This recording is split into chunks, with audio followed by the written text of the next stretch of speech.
Hi folks, AJ Heitman here, and I'm here today with Glen Simpson, who's the Director of Special Events for Community Ambulance. And what you may not know is that Community Ambulance was the contracted provider at this Las Vegas venue the night October 1st, and basically had to handle all operations during the initial 20 minutes, I would say. Yeah. So why don't you, Glenn, take us quickly through the venue and how events unfolded for you.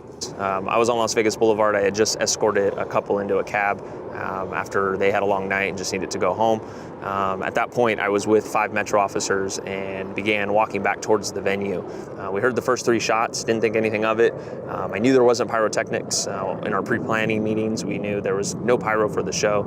And then the volleys came. And then the volleys came. Once the volleys came, that was when I made the decision to go back into the venue, and I dodged behind a bar and tried to collect myself. Within those first few moments, I had switched from our event radio channel to our comm dispatch channel and advised them that we had a shooting taking place and that I needed ambulances here immediately. So the first complicating factor is you didn't know that he was up in the tower. You thought he was on the ground level, as did most people. Yeah, we knew the direction that the shooting was coming from. We knew it was coming south on Las Vegas Boulevard, but did not know that he was shooting from above. And you had 16 medical personnel that were assigned here in addition to yourself? Yeah, so we had 16 medical personnel that were assigned to the event itself, and then we had 5 off-duty employees that were actually attending the concert that came over and immediately went into action with us. So 21 individuals altogether. And 3 ambulances in a staged area down here. Yeah, we had 3 ambulances staged. As with any event we do out here, we have ambulances available to transport the most critical, or any of them that need transport to the hospital. So talk about the number one thing that usually happens at an incident, and that's communications. Communications, I think no matter what we do, communications always seems to be our downfall. A lot of training that I think we can do to improve upon that. But we did an excellent job in that within those first minutes, we already had more resources responding to the ground. Within seconds, we had 3 of our units responding. Within moments, we had made the call to the EMS chief from Clark County Fire, and he began making his team aware of the situation that was unfolding.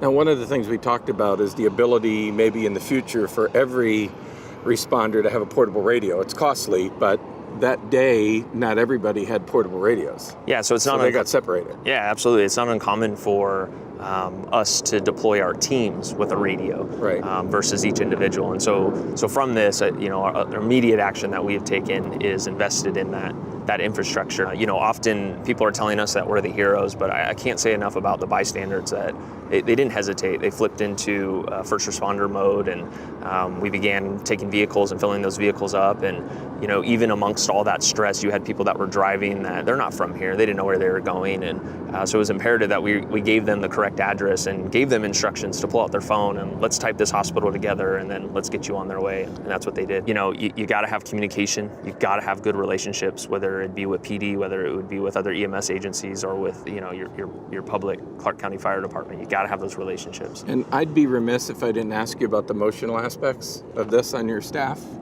So what kind of things have you experienced or done since the incident to kind of temper their stress and their feelings of what they saw and had to do? Yeah, you think you know how to handle it. There's a lot of information out there about CISM, CISD, and what exactly you're supposed to do. And our community partners have come out and really supported us. We put a psychologist on staff to make them available to our employees. And even 45 days later, that psychologist is still on staff. Some employees are doing well. One of the aspects we learned amongst many aspects is we had personnel that wanted to come help, and we didn't have anything for them to do. And so that's an aspect they have to live with because they felt guilty that they couldn't be there.